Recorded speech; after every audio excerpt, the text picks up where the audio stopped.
tourne rond sur cette terre, et tout s'associe, s'interconnecte, s'autorégule en une danse infinie. Tout, sauf notre culture, linéaire, cloisonnée, analytique et compétitive. Mais cette culture soutient-elle la vie, la paix, la justice, l'amour ? Et si la réponse est non, alors changeons-la. Bienvenue dans le podcast Tout tourne rond sur cette terre, le podcast qui invite à nous inspirer du vivant pour changer de culture.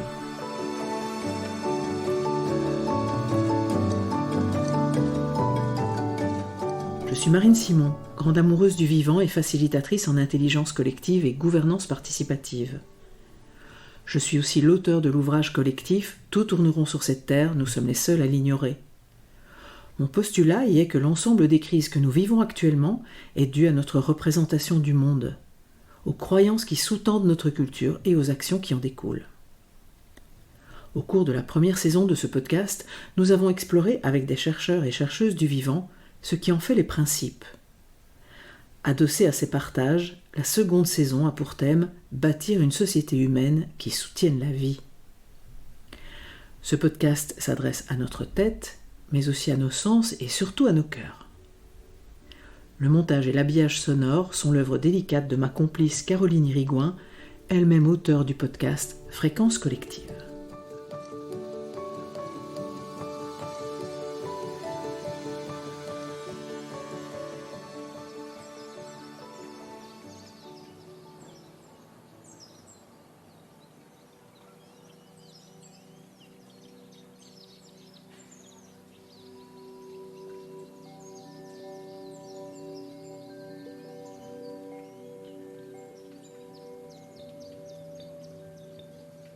En avril 2020, en pleine crise Covid, les actionnaires de la société Cros, basée à Échirolles, dans la banlieue grenobloise, adressent une demande aux acteurs de l'entreprise qui sera à l'origine de grandes mutations. Leur demande débute par ces mots. La catastrophe sanitaire que nous traversons illustre dans nos vies l'impact des catastrophes environnementales existantes et à venir. Finalement, Covid-19 est révélateur d'un effondrement très profond de notre modèle de développement, dont les excès détruisent la vie en modifiant de manière dramatique nos conditions de subsistance. Cette catastrophe nous alerte sur la nécessité de changer maintenant notre rapport au monde, au vivant, au terrestre. Les mêmes causes produisant les mêmes effets, nous sommes invités à un changement de cap radical, afin de prendre en compte la réalité du nouveau régime climatique et accélérer notre mutation vers un modèle qui soutient la vie dans toutes ses dimensions et tous ses règnes.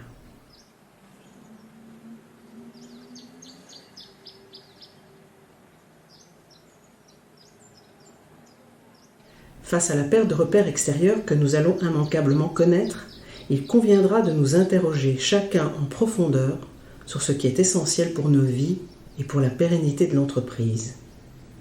Qu'acceptons-nous de perdre ? Que devons-nous sauvegarder ? Que décidons-nous de transformer ou de retrouver ? C'est la mise en mouvement à laquelle nous invitent ces catastrophes sanitaires et économiques. Et c'est là tout l'enjeu de définir une nouvelle stratégie basée sur la résilience, le renoncement et la restauration pour redessiner les contours de notre futur.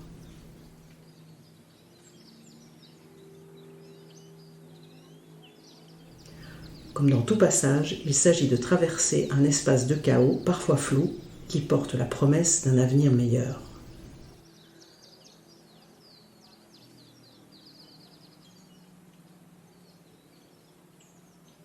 Dans l'épisode précédent, nous avons, avec Perrine Hervé-Gruyer, fondatrice de la ferme Permacole du Bec-et-Loing, exploré la nécessaire transformation, là aussi, à engager aux sources de la production de notre nourriture, face au départ à la retraite d'ici 2030 de la moitié des exploitants agricoles et des défis climatiques actuels et à venir. Comment, en recréant du faire et réfléchir ensemble par le biais de systèmes agraires solidaires, on pouvait imaginer un nouveau demain.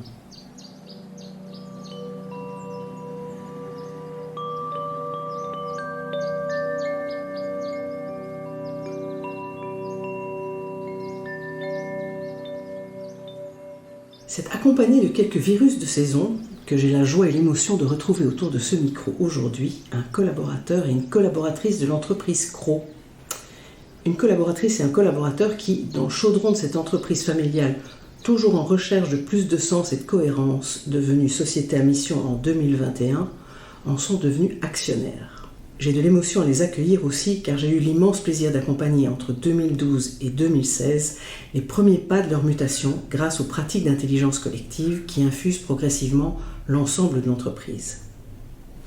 La société Cro, dont le claim est de l'énergie à transmettre, est spécialisée dans la vente, la location et la maintenance de matériel pour l'industrie, les collectivités et le BTP. Ces activités concernent essentiellement la gestion chez les clients, de l'air comprimé, des systèmes de pompage et de groupes électrogènes. J'ai donc en face de moi Jessica Maître-Cruzel, coordinatrice maintenance au pôle eau et système de pompage. Tu es aussi déléguée du personnel au CSE, Comité social et économique, et membre du comité de mission, qui est un des 3 comités de gouvernance de l'entreprise. Bonjour Jessica. Bonjour Marine. Et Alexandre Mauriès, tu occupes la fonction de directeur marketing et communication. Tu es coordinateur de la responsabilité sociétale de l'entreprise et tu es, comme Jessica, délégué du personnel au CSE et membre du comité de direction, le 3e comité de gouvernance. Bonjour Alexandre. Bonjour Marine. Alors la question qui ouvre ce podcast est toujours la même. D'où as-tu envie de parler? De quel endroit de toi? De quel vécu? De quel moment dans ta vie? Et qui de vous deux a envie de commencer? Vas-y Alexandre. Marine, je voudrais parler de la place que j'occupe aujourd'hui, que j'ai cherchée pendant, toute ma carrière professionnelle. C'est une place où je peux allier mes valeurs personnelles et mes valeurs professionnelles.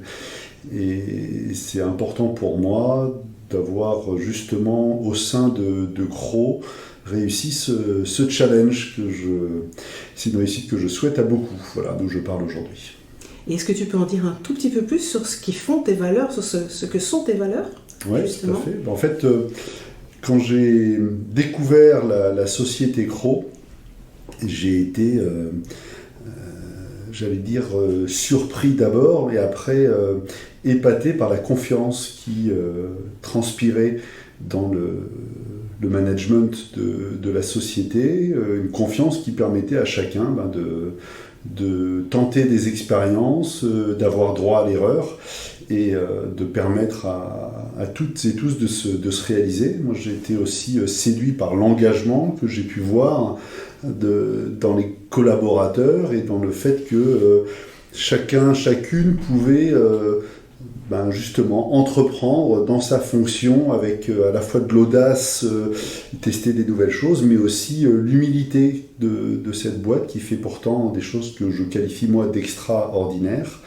Et puis ce qui m'a surtout séduit, c'est la coopération. J'ai été frappé quand j'ai entendu Antoine Cros, le président, directeur général de l'époque, me parler d'intelligence collective, de partage dans les décisions et la possibilité que chacun avait à s'exprimer. C'est quelque chose qui résonnait beaucoup chez moi. Et puis il y avait cette notion, dernière valeur pour moi, la proactivité, où pour la culture Cro, la proactivité, c'est choisir son futur et se donner les moyens d'y arriver. Et c'est quelque chose qui résonnait beaucoup dans mon choix justement de quitter une autre vie professionnelle pour venir chez Cro. Donc voilà ce que c'est que d'aligner mes valeurs avec celles de l'entreprise. Merci Alexandre. Et toi Jessica, tu as envie de parler d'où? Pour moi, avant d'arriver chez Cro, c'était compliqué d'allier ma vie personnelle avec ma vie professionnelle, pouvoir récupérer mes enfants à l'école. Je finissais tard, je travaillais le samedi. C'est vraiment pas évident de les voir grandir et de les accompagner au quotidien. Et quand je suis arrivée ici, de pouvoir adapter mes horaires à mon rythme de vie personnel, ça fut pour moi quelque chose d'extraordinaire. Et du coup, aujourd'hui, j'arrive à allier justement le personnel, le pro, et puis le futur aussi, parce que les valeurs aussi, c'est penser aux générations futures, donc penser aussi à mes enfants, à ce qu'on peut leur apporter à travers tout ce que je fais ici au quotidien, tout ce qu'on essaie de faire pour s'améliorer aussi personnellement.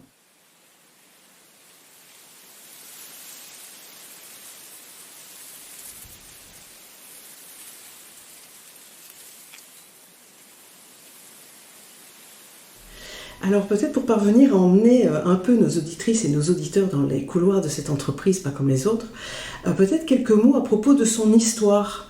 Aujourd'hui, son cœur de métier, c'est la gestion de l'air comprimé, des systèmes de pompage et de groupes électrogènes, mais ça n'a pas toujours été le cas. Alexandre, est-ce que tu veux nous en dire quelques mots ? Oui, avec plaisir. En fait, nous-mêmes, on a découvert, quand on est rentré dans l'entreprise, qu'elle était beaucoup plus ancienne que ce que l'on pensait, puisque cette société existe depuis bientôt 240 ans. On retrouve des traces de l'entreprise Cros jusqu'en 1785. Et au départ, c'était une tannerie. Et le marché du cuir s'est effondré à la fin de la Seconde Guerre mondiale. Et du coup, dans les années 1950, le grand-père de la génération actuelle a été forcé de revivre, de vivre plutôt un effondrement. Tu mentionnais dans le texte tout à l'heure ces effondrements dont on a pris conscience avec notamment le Covid. Et bien là, il y a eu un autre effondrement à cette époque-là. Donc la famille Cros sait de quoi et d'où elle parle justement quand on évoque les effondrements. Donc le grand-père est reparti, j'allais dire, à zéro et a reconstruit, et donc 3 générations après, eh bien voilà, on est quasiment en 65 dans l'entreprise avec ces 3 activités dont tu parlais. Donc ouais, une vieille dame, cette entreprise. Absolument, avec toutes les valeurs fortes que vous avez évoquées tous les deux juste avant.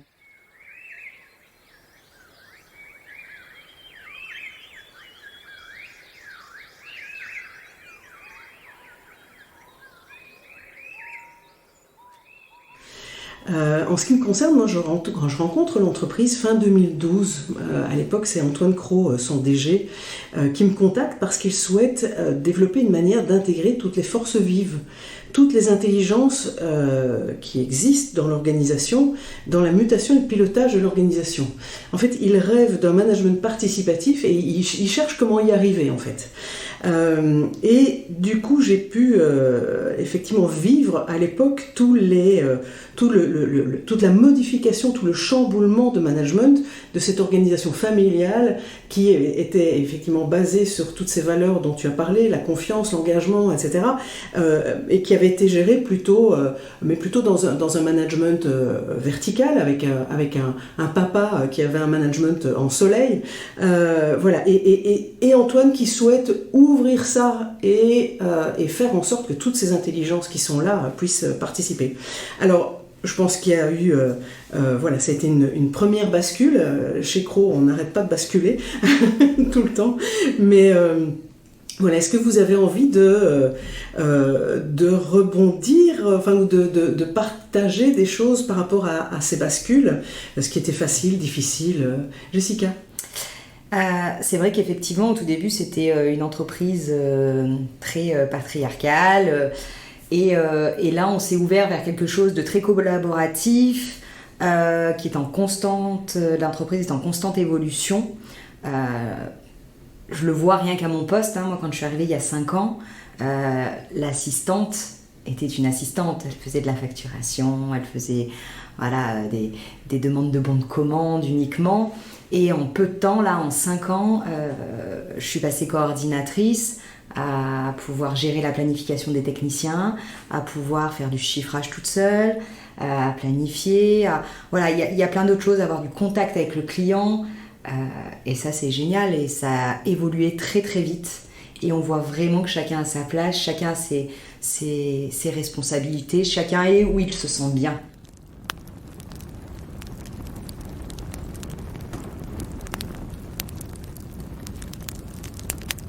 Et quelles ont été les étapes ? Est-ce que tu te souviens de grandes étapes, de moments où il y a quelque chose qui se transforme, quelque chose qui disparaît dans les façons de faire du passé, et puis tout à coup, voilà, toi ou Alexandre, moi je peux partager des renoncements et des évolutions où justement ça part d'en haut.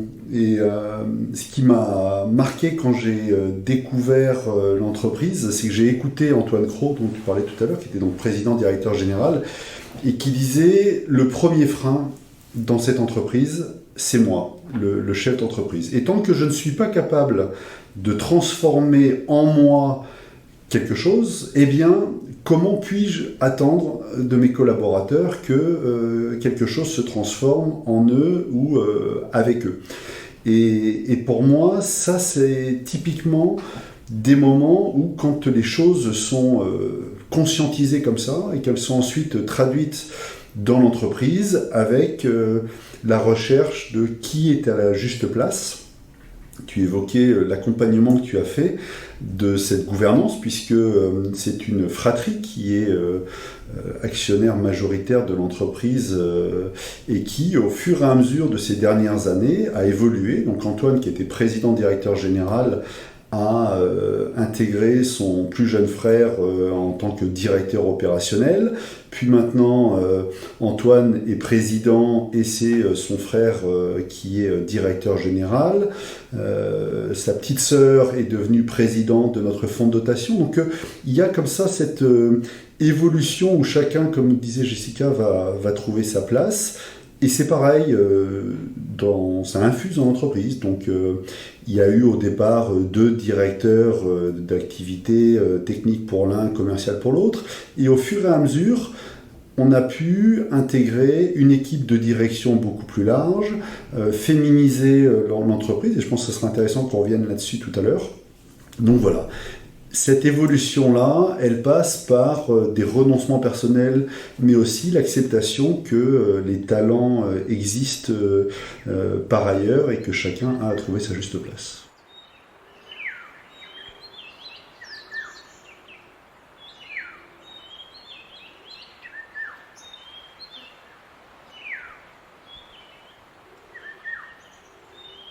Absolument, sa juste place, et moi j'ai vu aussi son juste rythme, parce que je pouvais voir effectivement Antoine qui avait une vision comme ça de la transformation de l'organisation, mais qui à aucun moment ne pouvait l'envisager sans que l'ensemble des collaborateurs lui emboîtent le pas.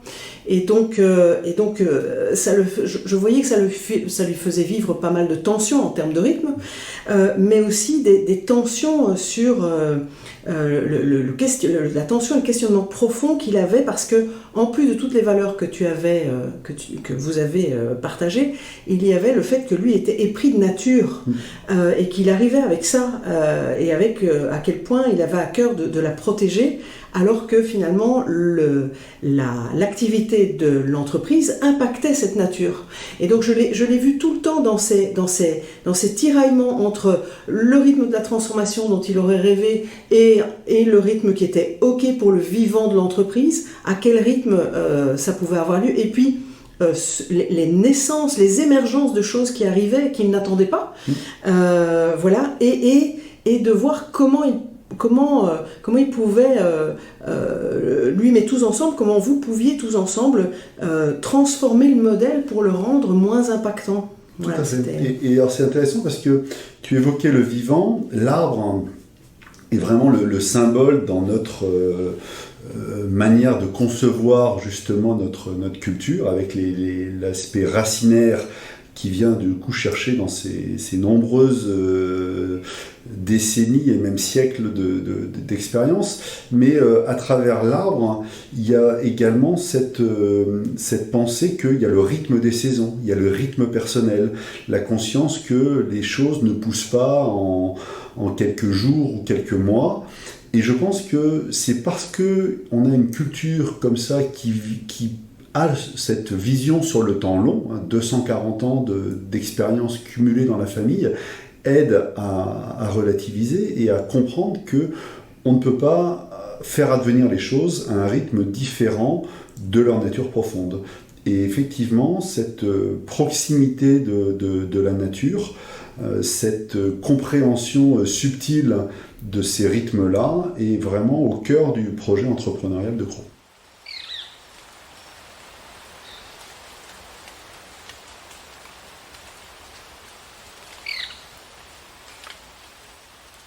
Et dans la manière de faire ce métier autrement, il y a eu un moment cette volonté de passer de la vente, alors la location existe toujours, mais la vente par exemple de compresseurs à de l'économie de la fonctionnalité. Est-ce qu'un de vous deux, vous pouvez raconter un peu, parce que peut-être que nos auditrices, nos auditeurs ne savent pas tous ce qu'est l'économie de la fonctionnalité? Alors là encore, ça vient de ces partenariats forts avec le milieu industriel local. Et donc un premier client, à la fin des années 90, n'a pas les moyens d'investir dans une centrale d'air comprimé et demande à Craux de réfléchir à une solution qui pourrait leur permettre de pouvoir remplacer leur centrale. Et c'est là que naît cette idée qu'en fait, un peu à l'image de notre utilisation personnelle de l'électricité, aucun d'entre nous n'achète une centrale de production électrique. On achète l'électricité telle qu'on l'a consommée. Et bien, de la même manière, l'économie de fonctionnalité que nous proposons est de dire ce qui vous intéresse, c'est pas tant la machine qui va produire tel ou tel fluide, mais c'est vraiment l'utilisation de ce fluide.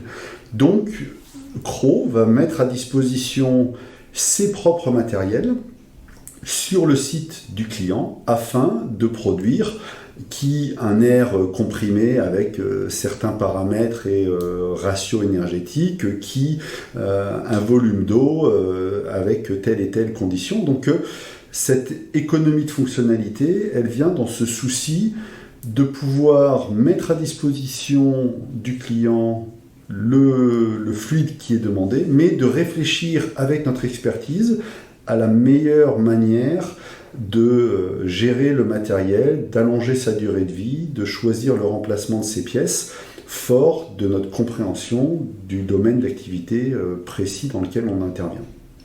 Oui, et si ma mémoire est bonne aussi, avec par exemple de la réinjection dans le système de chauffage des entreprises, de l'air chaud. Voilà, tout à fait, parce que tu le disais, on a cette complexité d'être à la fois conscient des enjeux environnementaux, mais en même temps de travailler avec des machines qui sont extrêmement polluantes, extrêmement énergivores. Pour vous donner un ordre d'idée, la consommation énergétique d'un compresseur d'air est pathétique, au sens où vous mettez 100 en entrée et vous ne conservez à l'issue que 10. Et donc les 90% finalement de consommation énergétique, de chaleur dont tu parlais, est fatale, elle est perdue. Et donc tout notre enjeu est de venir par des procédés techniques, par des études propres à l'installation du client, d'essayer de récupérer un maximum de cette énergie pour la restituer dans un processus de production, dans un processus de chauffage, dans un processus de stockage de cette énergie. Et donc ça fait également partie des enjeux que nous soutenons pour aider à une moindre déperdition énergétique chez les clients.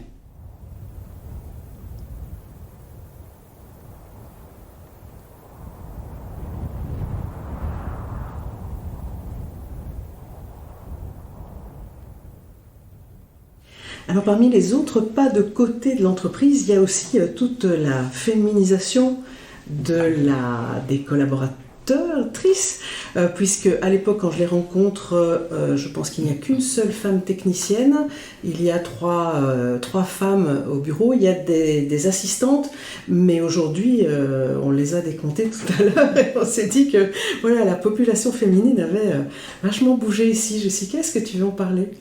Alors oui, effectivement, beaucoup de femmes sont arrivées. Au niveau technique, on avait 3 femmes sur le terrain, donc une à l'air, une à l'eau, 2 à l'eau, pardon. Et du coup, on s'est retrouvé également avec dernièrement une femme ingénieure 4 qui a été recrutée, qui ne fait pas partie de l'équipe de direction mais qui a été recrutée. On a également Charline qui a été élue par l'équipe en intelligence collective via un processus d'élection sans candidat en fait pour avoir le poste de responsable opérationnel. D'accord, Charline qui est technicienne. Charline qui était technicienne, la toute première technicienne effectivement il y a 16 ans.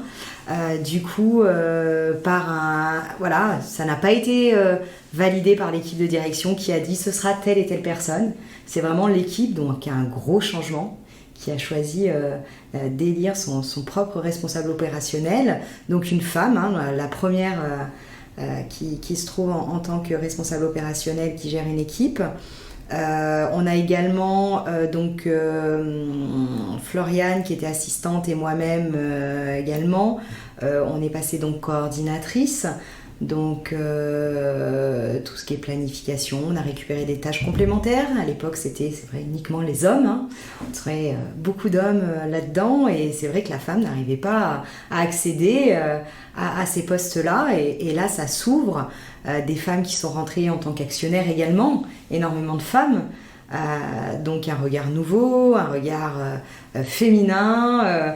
Voilà, donc ça c'est tout juste exceptionnel venant quand on voit le début, hein, l'homme domine, l'homme dirige, dirige la société et là toutes ces ouvertures, ces possibilités, c'est simplement...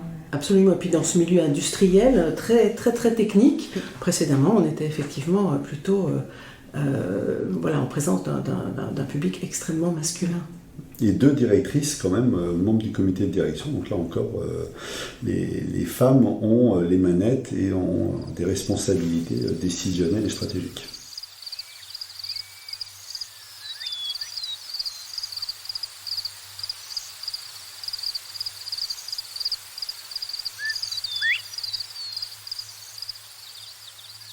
Alors j'ai lu en intro le début de la demande des actionnaires en 2020. Et j'aimerais maintenant, si c'est OK pour vous, qu'on aborde les suites que vous avez données à cette demande. Alors je veux bien du coup témoigner, parce que moi j'étais, aux premières loges comme membre du comité de direction. Et quand nous avons reçu cette demande, elle se terminait avec le choix de transformer l'entreprise en société à mission.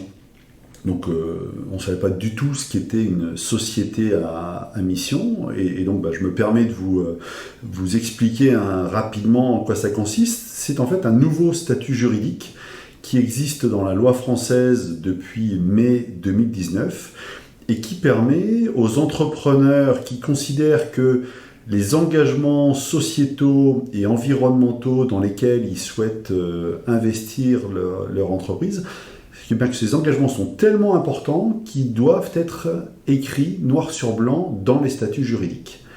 Et que pour s'assurer que l'entrepreneur va bien se donner les moyens de réaliser ses engagements, la loi lui impose d'ouvrir sa gouvernance à un cercle supplémentaire de gouvernance qu'on appelle le comité de mission, qui va être composé d'experts dans les métiers de l'entreprise qui vont venir constater, vérifier, analyser, en ayant accès à la totalité des informations de l'entreprise, que l'entrepreneur se donne bien les moyens de réaliser ses engagements.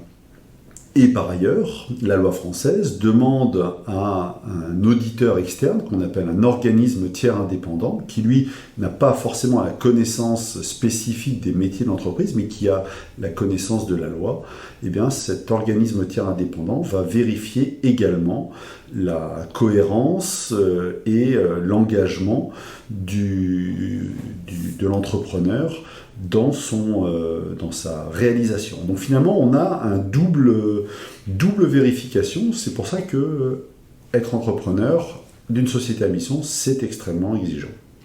Et avec aussi l'exigence de faire émerger la raison d'être, qui est vraiment le mât finalement autour duquel l'ensemble des activités vont s'organiser, mais aussi s'orienter. Est-ce que tu peux nous partager la raison d'être des établissements Cros ? Notre raison d'être, c'est au cœur des Alpes, œuvrons ensemble pour une transformation et un usage frugal des énergies afin de préserver l'air et l'eau.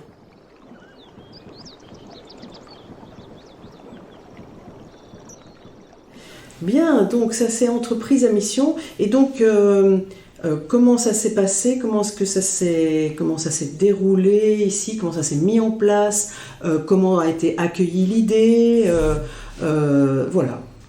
Je vais t'avouer quand même que ça n'a pas été évident, parce que c'est comme le petit extraterrestre qui arrive là. Les actionnaires familiaux nous disent voilà, on veut devenir société à mission, faut y aller, on va commencer le projet. Donc en fait on a mené 2 projets en même temps, donc ça a été très lourd. Donc le projet justement entreprise à mission, avec une nouvelle gouvernance, avec définir une raison d'être, définir également nos valeurs, nos engagements, et puis également un projet d'actionnariat salarié qui a été mis en place en parallèle. Alors ça veut dire quoi d'être salarié et actionnaire de son entreprise? Alors, quand on nous a présenté ce projet, les actionnaires familiaux donc ont décidé d'ouvrir l'actionnariat aux salariés. Donc ils nous ont proposé, à ceux qui étaient OK, de constituer un groupe de travail. Donc on est parti d'une page complètement blanche. Tout était à faire, tout était à définir, tout était à étudier. On a constitué un groupe donc composé de 11 personnes.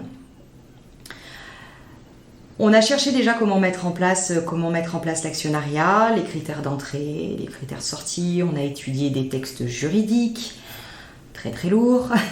On a reçu notre juriste avec qui on a échangé. On a également reçu une société qui a déjà mis en place l'actionnariat salarié.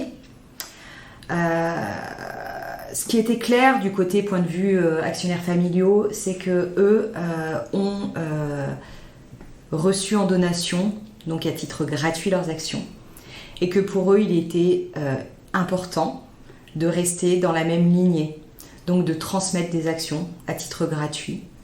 Voilà, que tout le monde, tous les salariés entrant dans les critères d'entrée peuvent accéder à l'actionnariat salarié.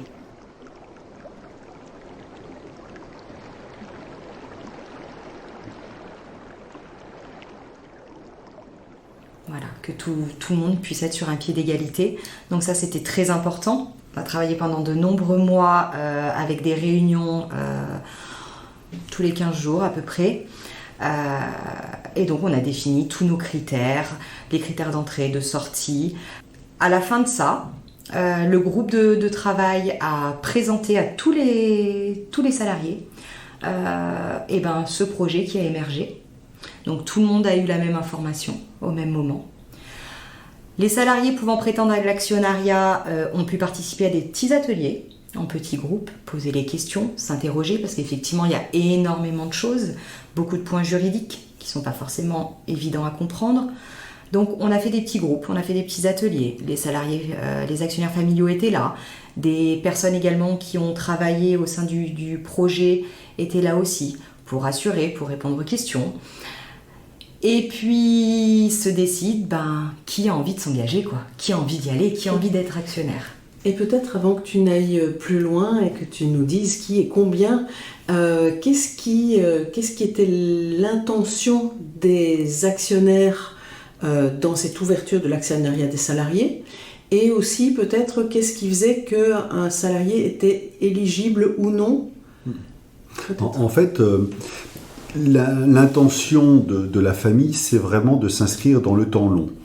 Et donc, ils sont dans une démarche de se dire, après nous ne sommes que de passage, et il est important que nous préparions l'avenir comme les 6 générations avant nous ont pu le faire.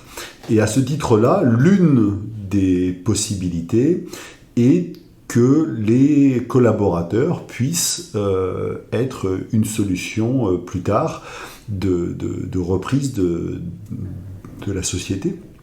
Et à ce titre-là, ça nécessite une acculturation, ça nécessite une formation, et on le voit bien, nous qui sommes maintenant associés depuis 2 ans, c'est vraiment une autre position, une autre manière de penser l'entreprise, une autre manière de considérer le temps, et on est bien content de pouvoir bénéficier de cette transmission de culture. Et donc, que l'on ne confonde pas, il ne faut pas forcément, pour devenir une société à mission, avoir un actionnariat salarié, mais comme on va changer les statuts juridiques, c'est l'opportunité de revoir au sein de ce statut juridique également la part d'actionnariat. Donc c'est ça qui a fait qu'on a travaillé sur ces 2 projets, mais c'est vraiment 2 actions différentes et qui ne sont pas conditionnées l'une par rapport à l'autre. Et donc, qu'est-ce qui fait aussi, et merci pour cette explication très claire, et donc qu'est-ce qui fait les critères d'éligibilité Qu'est-ce qui fait? Est-ce que c'est une ancienneté? Oui, tout à fait. Alors du coup, il y a une ancienneté à avoir au sein de la société. Être en CDI, être majeur, voilà, c'est des critères... Et d'accepter de s'engager. Et d'accepter de s'engager. Donc effectivement, ça, ce sont les critères principaux. Un rendez-vous a été aussi prévu pour la personne qui souhaite s'engager avec 2 actionnaires familiaux. Pour échanger, pour discuter, pour s'engager officiellement en fait. Alors on espère qu'on arrive à bien transmettre que tout est autour du sens. Ce qui nous, j'allais dire, rend particulièrement enthousiaste de travailler dans cette entreprise, c'est qu'on y fait les choses par sens. Et c'est d'abord le sens qui va guider les actions. Et donc là encore, dans cet engagement, ce qui va compter, c'est pour quelle raison, dans quel but est-ce qu'un collaborateur va devenir non pas seulement salarié, mais salarié et associé. Et ce terme-là est beau, hein, c'est qu'on s'associe, on va travailler ensemble à quelque chose de plus grand, ça vient toucher notre raison d'être, on parlait de œuvrons ensemble, voilà, c'est un collectif qui se met en place, c'est une culture du nous, une culture de faire ensemble, tourner vers les générations futures.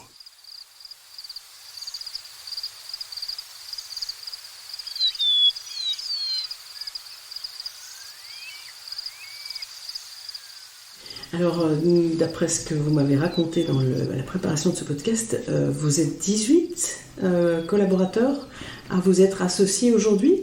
Et parce qu'on n'a pas parlé du nombre de personnes ici, sur 65 collaborateurs. Et vous deux, par exemple, qui avez passé le pas, quelle a été votre motivation principale ? Pour moi, c'est simple, je suis totalement investie. Je me sens bien dans cette société. Donc pour moi, c'était naturel. J'ai travaillé dans le groupe de projet.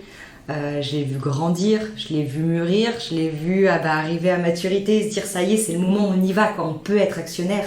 Donc ça, c'est simplement magique de se dire ça y est, c'est bon, on est arrivé au bout, on y va, on est actionnaire, on s'engage. On va pouvoir donner notre voix, on va pouvoir participer aux grands axes, aux projets qui sont donnés, savoir où on va tous ensemble, pouvoir aussi donner mon mot, ma valeur, ce que je ressens, pouvoir échanger et puis aller là où je ne vais pas habituellement, hein. C'est vraiment quelque chose qui est extérieur, c'est quelque chose qui nous touche, qui nous remue, où on se dit oulala, où on va, qu'est-ce qu'on fait, est-ce que là finalement c'est judicieux, et de travailler tous ensemble, collaborer comme ça, c'est une expérience magique.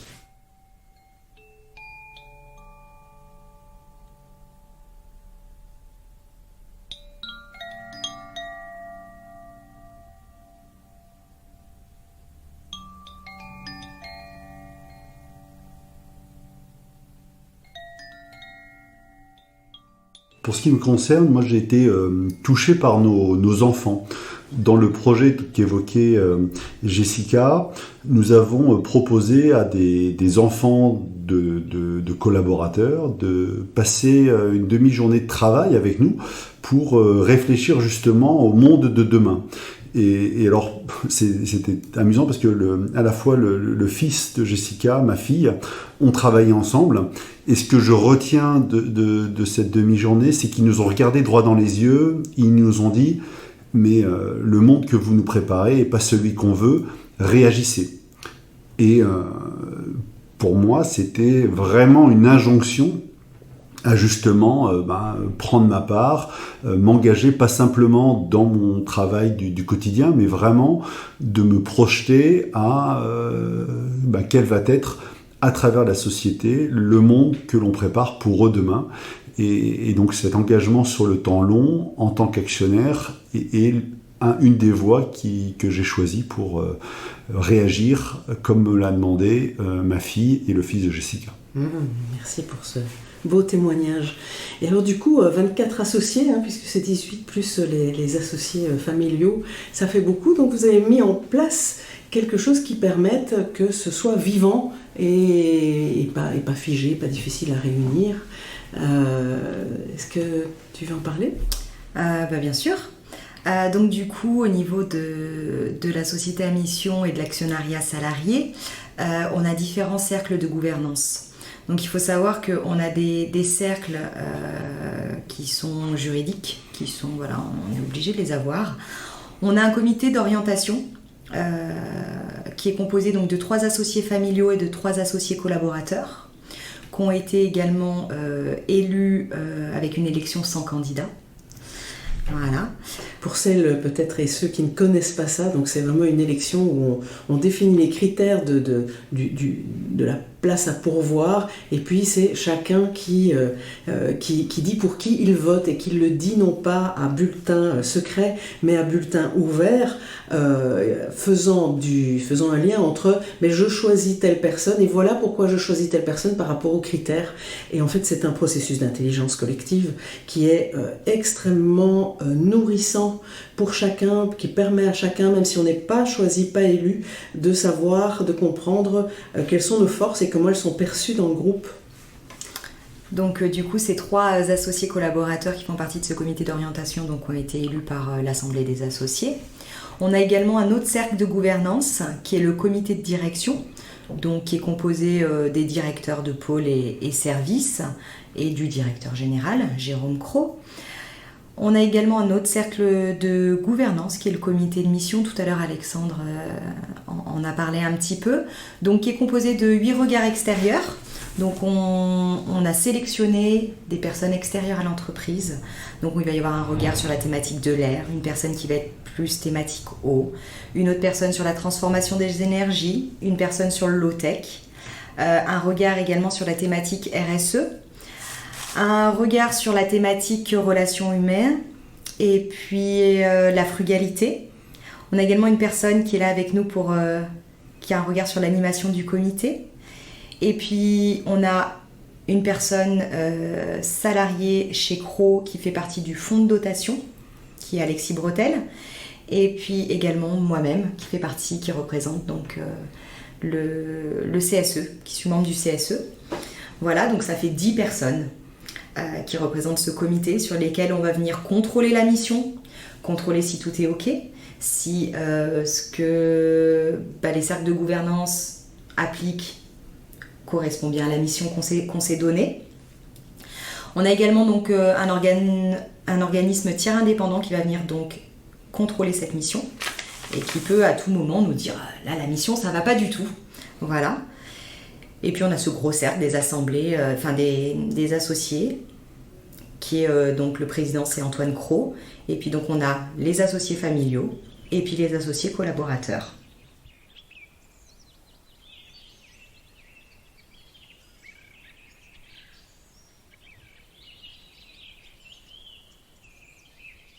Et donc tous ces cercles se réunissent régulièrement, s'entrecroisent parfois. C'est vraiment l'aspect innovant de ce modèle, et je dirais assez passionnant, c'est que on goûte ici à la richesse de la diversité.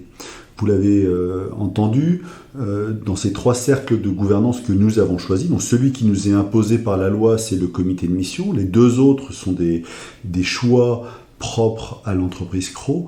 Eh bien, chacun va venir apporter, contribuer au projet global avec ses talents. Et c'est pour nous extrêmement exigeant, parfois aussi assez inconfortable, parce que mettez-vous à la place de l'entrepreneur qui, il y a 15 ans, était le seul à décider, et qui aujourd'hui se retrouve à avoir toutes ces personnalités à animer, à prendre en compte, et puis à la fin il faut quand même trancher. Donc voilà, on est dans cette découverte, on chemine à notre rythme, avec bien sûr des inconforts, avec des zones qui restent encore à définir, mais voilà, c'est un peu l'aventure passionnante dans laquelle on est actuellement, trouver sa place. Ok. Alors effectivement, tous ces rouages, je vais les appeler comme ça, permettent la gouvernance à l'interne. Et puis tu l'as évoqué quand même, le fonds de dotation qui par contre est une initiative historique, puisque ça existait déjà quand je les ai rencontrés en 2012, qui partait, je me souviens qu'Antoine disait, mais pour moi le fonds de dotation, on reçoit plein de choses du territoire, le territoire est important, on reçoit des ressources, on reçoit un tas de choses, et c'est important pour nous de rendre. Et donc peut-être 2-3 mots sur ce fonds de dotation. Oui, alors la petite anecdote qui est assez belle, surtout dans la période qu'on vient de vivre en France avec les émeutes récentes. Antoine revenait d'une randonnée un peu exigeante d'alpinisme en montagne, et en revenant sur Échirolles, il fait face aux émeutes des années 2010-2011. Et là, il se dit, mais c'est pas possible que moi, qui étais tellement nourri par la nature, tellement dans cette prise de recul, et comment peut-on faire pour que cette jeunesse puisse vivre cette quiétude que j'ai pu avoir en étant en contact avec la nature.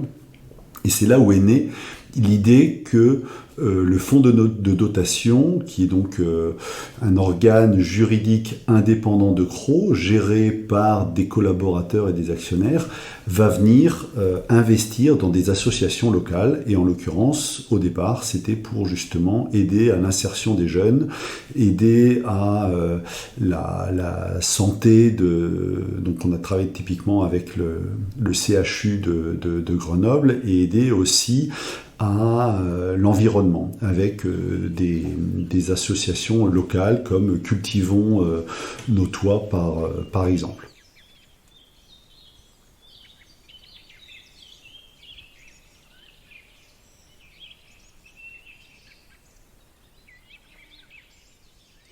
Alors je me souviens aussi de mon tout premier accompagnement de l'entreprise.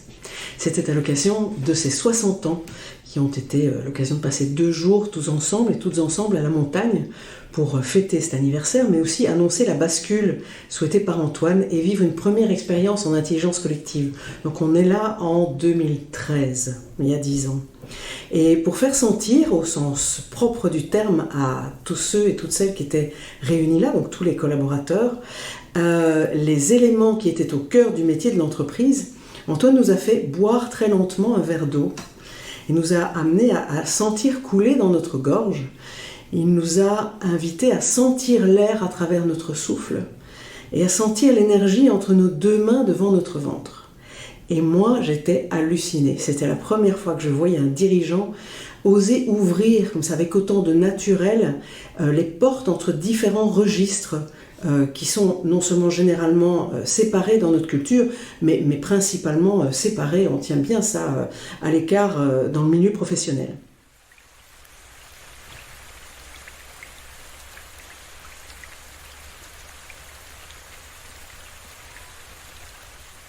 Alors je sais Antoine, très inspiré par le processus du travail qui relie, que j'ai déjà évoqué dans un épisode précédent, à quel point pour lui ne pas séparer les choses, le vécu sensitif de l'activité professionnelle, le lien social de l'activité financière, est vraiment fondateur ici. Et aujourd'hui, on a dit que 18 collaborateurs et collaboratrices sont devenus associés engagés comme actionnaires pour déployer la mission de CRO.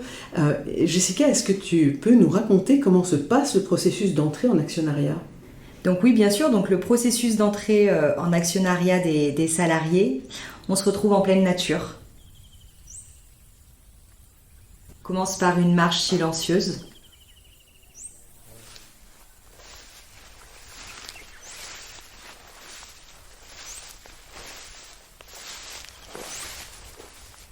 Où on commence à ressentir l'air, à sentir les odeurs, à écouter les bruits, les oiseaux.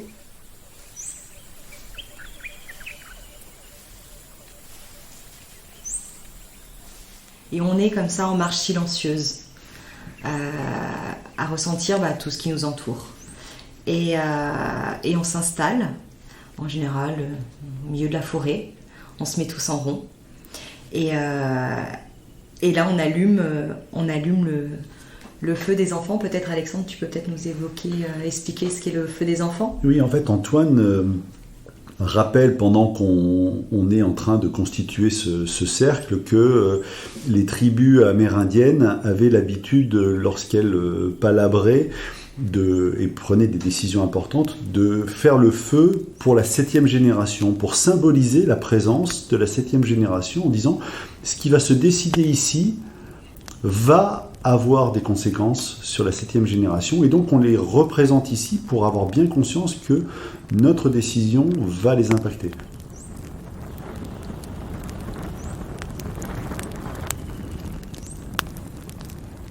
Et pour la petite anecdote, Antoine, Jérôme, Guillemette et Nathalie, donc la fratrie actuelle, est la 7e génération depuis la création de l'entreprise. Donc pour le coup, ils savent ce que c'est que les décisions prises par leur aïeul et qui ont aujourd'hui des conséquences sur eux-mêmes. Donc du coup, une fois tous réunis autour de ce feu des enfants, chacun parle quand il le souhaite, quand son cœur lui dit de parler, et exprime pourquoi aujourd'hui il veut s'engager en tant qu'associé. Donc c'est des moments, j'ai pas forcément, je veux juste dire qu'il y a beaucoup d'émotions, parce que c'est des moments qu'on garde pour nous, c'est des moments où on n'a pas de téléphone, c'est des moments où on se retrouve juste nous, avec nous-mêmes, avec les personnes qui sont autour de nous, avec la nature.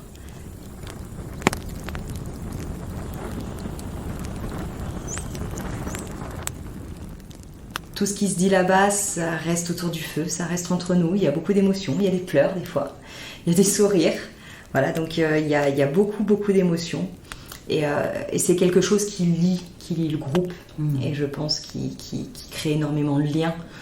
On se retrouve en dehors du travail, c'est vraiment quelque chose de particulier, vraiment une atmosphère particulière. Oui, un vrai rituel fondateur en fait. Tout à fait. Ça n'aurait pas le même sens si vous entriez dans un bureau et vous signiez en bas d'un document « Je suis d'accord d'être actionnaire ». Tout à fait. Et surtout, c'est aussi l'opportunité pour les nouveaux actionnaires d'entendre l'engagement des anciens actionnaires, parce que les actionnaires, je pense notamment au papa de la génération actuelle qui est avec nous, se réengage chaque année et nous redit ce que c'est que d'être actionnaire pour lui également. Et donc on entend à la fois le réengagement des actionnaires existants comme le nouvel engagement des nouveaux actionnaires. Donc chacun d'entre nous revisite son engagement et le remet en question, le réactualise. Et c'est ça qui est beau, parce que on ne reçoit pas simplement l'engagement des autres, mais on partage chacun nos engagements. Et comme le disait Jessica, ça crée des liens.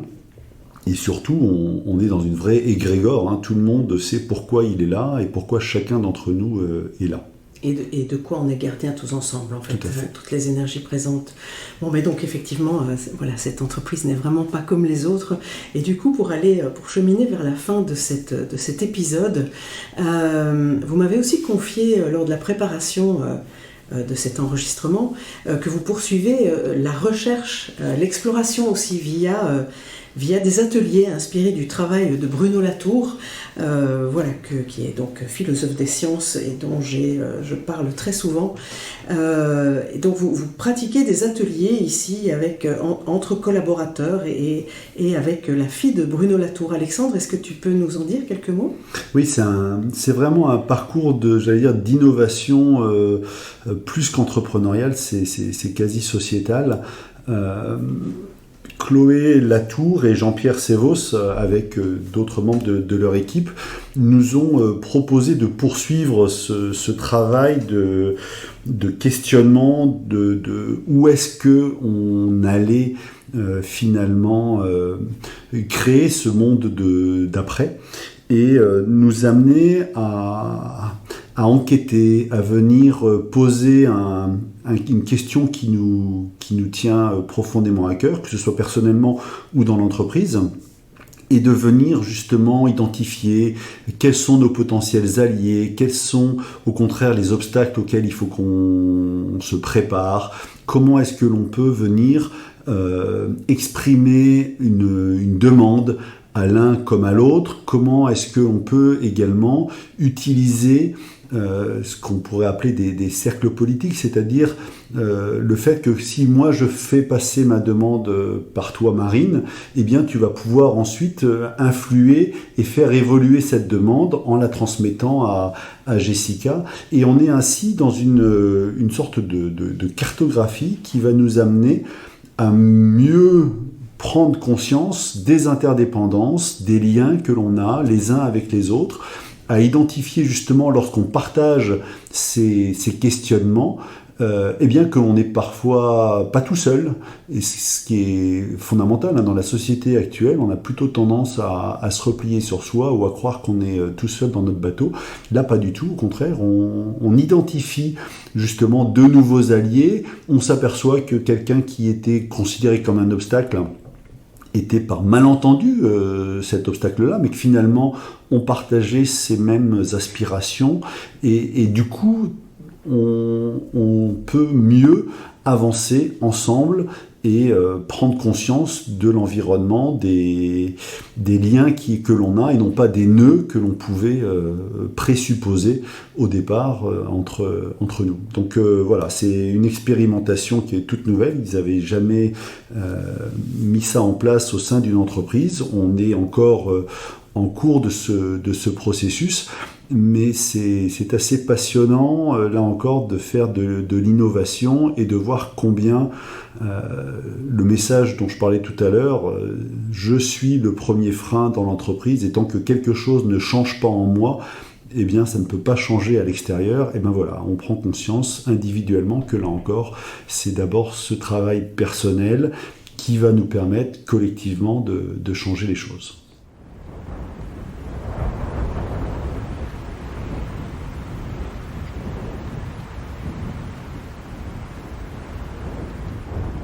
Oui, absolument. Et ce travail s'inscrit vraiment dans la réflexion de Bruno Latour dans ses dernières années de vie, qui est issu de son ouvrage aussi « Où atterrir ?», où il nous invite à redevenir terrestres et comme tu l'as dit, à redécouvrir de quoi nous sommes dépendants pour habiter cette terre, qui est un travail pour lequel j'ai énormément d'estime. Bien, eh bien Jessica et Alexandre, est-ce que vous voulez rajouter quelque chose pour clôturer cet épisode ? Moi, je dirais que notre objectif est pas de dire qu'il y a une voie, que ce soit la société à mission, l'actionnariat salarié, mais d'exprimer que il y a des possibles, et que lorsque on se questionne pour identifier nos possibles qui nous correspondent ici et maintenant, eh bien on s'aperçoit que on reçoit énormément en retour, et donc c'est possible. Ils dépendent de nous de les libérer, ils dépendent de nous de les accueillir, et d'avoir cette confiance que grâce à eux, on peut vraiment transformer son environnement. Voilà, c'était le sens de ma participation aujourd'hui. Juste ton mot de la fin est parfait. Merci Alexandre. Et moi, j'ai envie de dire que ce qui me touche encore une fois, 10 ans après, en vous écoutant témoigner de ce qui s'est passé dans cette organisation que j'ai vraiment aimé accompagner, c'est à quel point il y a la particularité ici que rien n'est séparé de rien, et que bien sûr que la modification de la manière de faire le métier n'est pas séparée de la modification de travailler ensemble, de se parler, de modifier les rôles des personnes, de modifier les statuts, mais aussi que tout ça est en lien avec l'extérieur humain et autre qu'humain, et que ça c'est vraiment ça me touche énormément. Merci Alexandre, merci Jessica, merci Marine, merci les auditeurs et les auditrices, à bientôt.